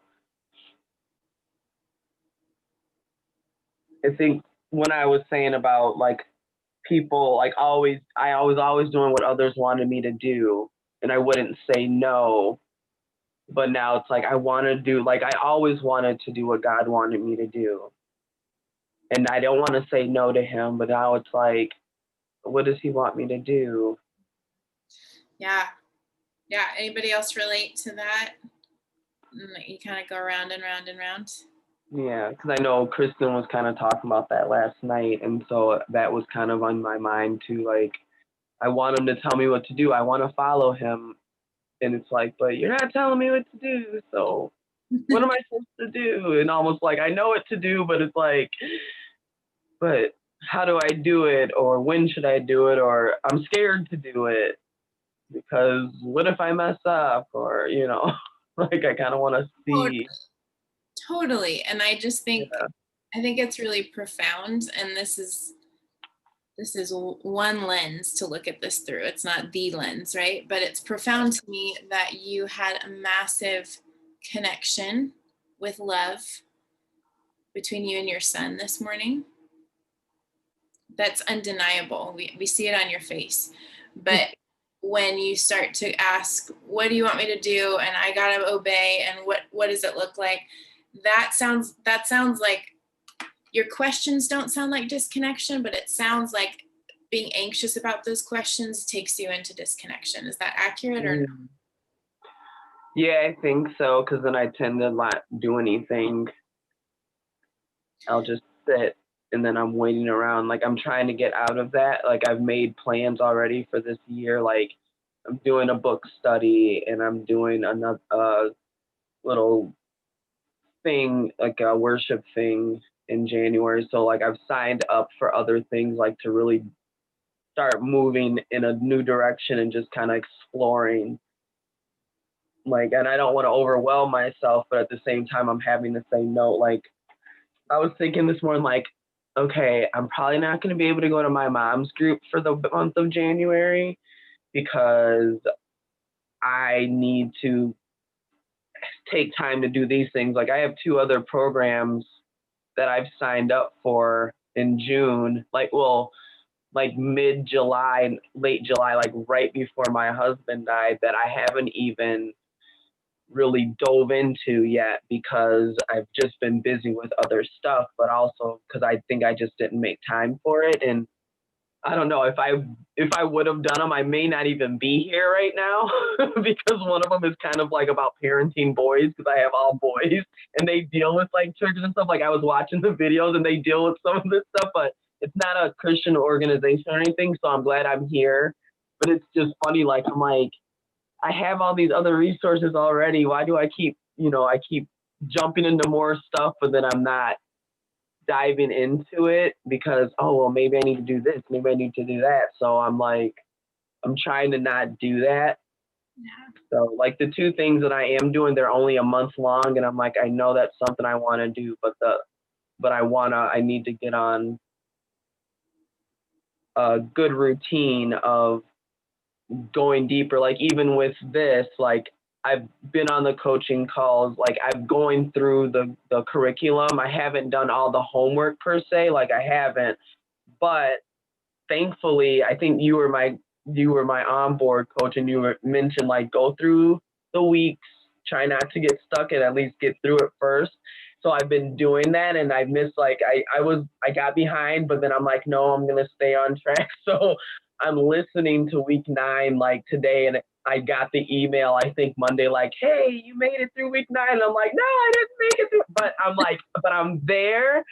And I'm really glad I did, because I think if I would have like done what I usually would do, I would probably still be on week 1 or 2, not did the homework. So I can't move forward until I finish all the homework the right way. And so I'm like, I want to go through it again before my time's up. But I'm so glad I did continue moving through it, because I don't know if I would have, and I'm glad I was on the coaching calls too, because I don't know if I would have been able to get this far in the program as far as that if I wouldn't have continued to listen to the lessons, because I know they build on each other. And even though the homework is important, I really believe it is, at the same time, knowing my perfectionist and procrastination, I would have not like got through it. And then I wouldn't have come on the calls like, oh, but I haven't done that yet. And so, yeah. So you are so enjoyable, number 1. And really and truly, I think that every time. And would you like some homework? Sure, I will take some homework. As I've heard you process, I'm like, I don't see a problem here. I think she's moving through her process in an excellent way. So here's the homework, should you choose to participate in it. Okay. Okay. Start thinking about what trust is. Not what's the right definition of trust, what's the right answer about it. How does Sarita see trust? When have you felt it? When have you not felt it? What does it mean to you? Okay. And I want you to, if you feel like you want to dialogue with God about what is trust? How does he see trust? How does he build trust? Is trust an entity? Is it a substance? What is it? Okay. And then if you want to, bring that to the Facebook group, your processing of it. Okay. Some elements of trust here, trusting yourself, trusting God. How is trust built that I'm hearing? That I think it would be good for you to put down on paper. How do you actually see this element called trust? Does that sound like something you want to participate in? Yeah, I think that'll be good. Okay. Yeah. Yeah. So I'm interested to hear. Yeah, I'm interested to hear. I really do want to hear. So please, if you choose to post about it, please tag me because I want to make sure I see it. Okay. Okay. Okay. Okay. So I would love to kind of switch gears and share a little bit of what I was hearing before the call today. But I do want to connect about this. So like I said, tag me. Or if you want to do a one-on-one when it's your monthly one, let me know, because this is a cool topic to me that's worthwhile. So cool. Awesome. Thanks, Sarita. Okay, guys. So when I sat down before our session today, and actually this was something prompted by you, Taylor Gibbs, a little bit, our interactions today. You called me sis in one of your comments in the Facebook group to me, and I it was very highlighted to me. It wasn't just a word all of a sudden, it was very highlighted. And then when I put the announcement out that we were all going to be meeting for the encounters call, I said, hey, sisters, right? And I was like, what is this? What is this sister thing? And so I sat down, started writing and thinking and just listening. And I would love to bring you into just a short encounter with sisterhood and just beginning to open this up, because I think there's a layer of camaraderie between women that many of us have not experienced because of our poor experiences with sisters or with sister friends or with the lack of something. Even Kelsey, totally, with our experiences of having a sister that have been really painful. So we may go over a few minutes, so please feel full freedom to leave in 5 minutes. We might go over just a few, and if you want to catch the recording, you can do that. So if you want to participate, just settle in, and it's okay if you've never had a sister. This is okay. This is applicable to all of you because you are a woman, and it is our great gift to be sisters to one another. And I think we have barely scratched the surface of what that means. And we have a massive opportunity to pioneer some of this inside of Alive and Free, because we are a group of women who are choosing out of comparison with one another and into actually linking arms. So yeah, whatever you've got today, pain in female friendships, pain with sisters, always wanting a sister and never having it, bring it. You're welcome here because you're a woman and you automatically are built to be a sister, okay? So go ahead and close your eyes and get in that comfortable position that we talked about earlier. And I do want to invite you to put your hand on your heart and notice how your hand is laying on your heart. Are you pressing hard? Are you barely touching it? Just readjust it to something tender and kind and invitational.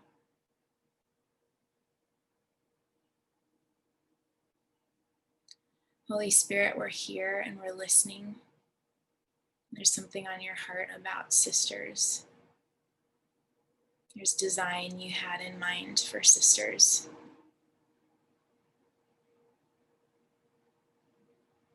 For a family of female friendships and what that looks like.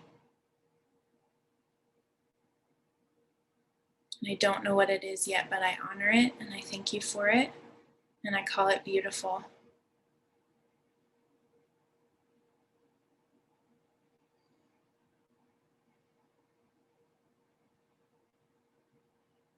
So I invite each of you individually to bring to mind the word sister and any thoughts and emotions that come with that. Any pain, any joy, any lack, anything that feels stifling about it, any emptiness or blankness about it, any desire.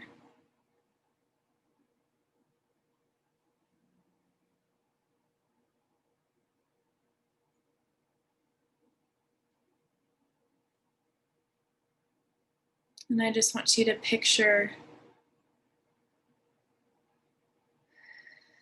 yourself as a little girl.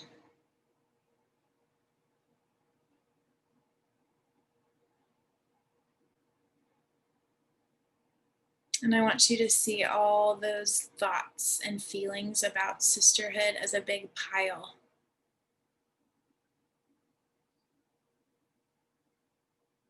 And I want to invite your curious little girl to start diving into that pile and pushing things out of the way.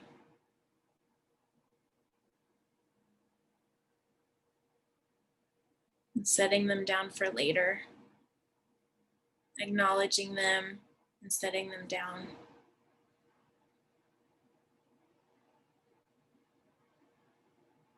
And when you get down to the bottom of that pile, I want you to see what's at the bottom there. Just notice it.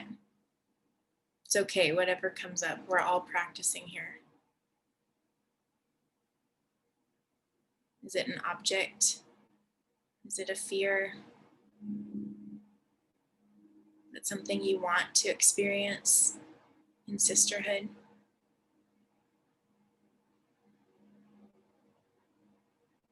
And I just want you to pick up that thing that's at the very bottom of that pile. And I want you to cradle it very tenderly, like it's something worth being protected.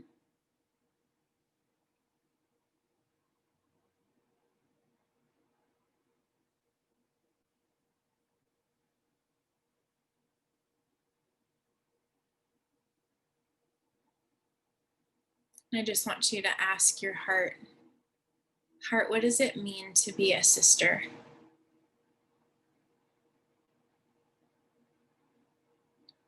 Just listen.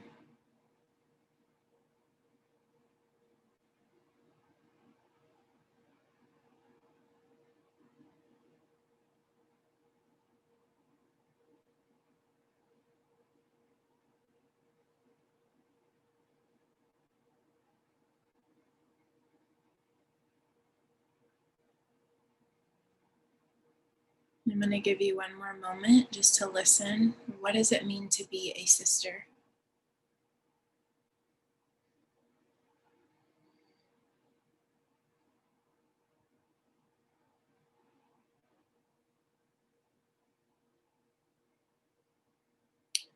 And now I want you to ask your heart, what does it mean to be sistered? What does it mean to receive sistering? What does that feel like?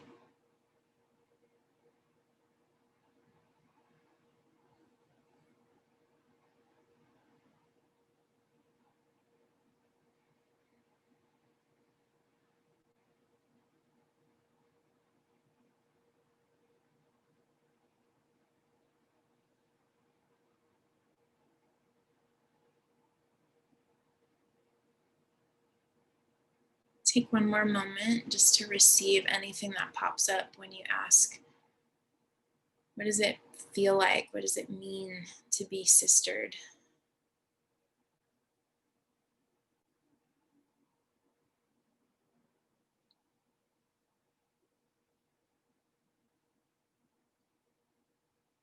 And if you'd like, go ahead and invite Holy Spirit in and ask, Holy Spirit, would you teach me about sisterhood?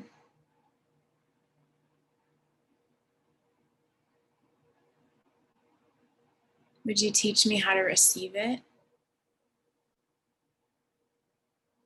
Would you teach me how to extend it?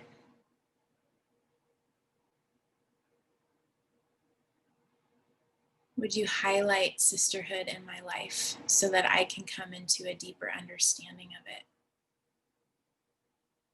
So that I can come into a deeper experience of it.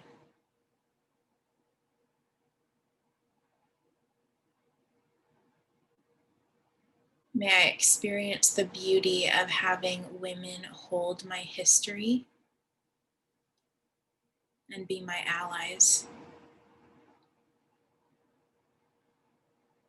And may I have the pleasure of holding other women's histories and being their allies.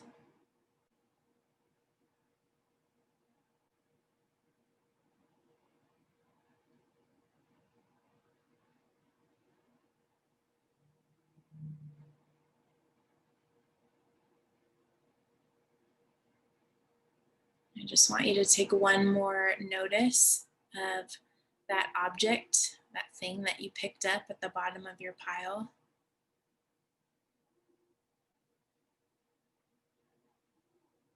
Even though we're going to start wrapping this encounter up shortly, know that you can return to it and continue to have this conversation with your heart and with Holy Spirit.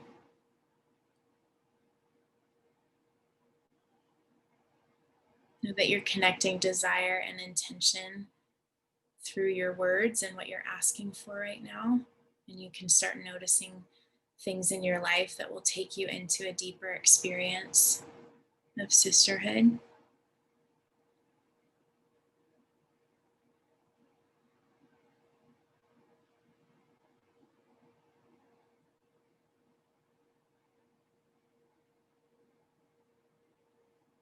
Take one more look around that scene. Any colors, any sounds, anything about this setting that you want to remember and absorb, just take that in for one more moment.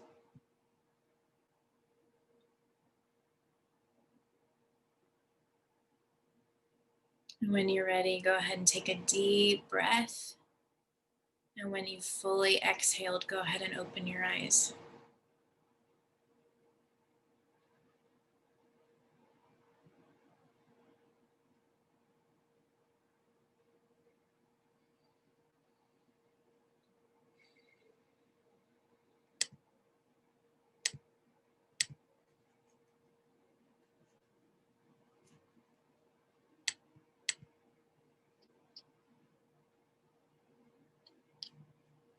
Okay, guys, we've gone a few minutes over.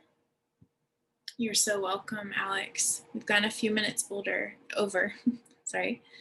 I would love to hear from you if you want to share. So I'm going to put a post in the Facebook group this afternoon. And if there's anything from that encounter that you want to share, any thoughts that have come up, would you please comment on that? Because I think it'd be cool to open this up to the group and what we've talked about. So be looking for that. And I really do value hearing back from you on your experience. So please comment if you feel like you want to share. Such a gift, as always, to be with you. I love the real-time interaction and just how we're all present with each other. It's a really cool thing. So thanks for letting me participate today. Taylor, thank you so much for your help and your presence here. You guys have a really sweet afternoon and be looking out for that post later, okay? You're so welcome, you guys. All right, bye-bye.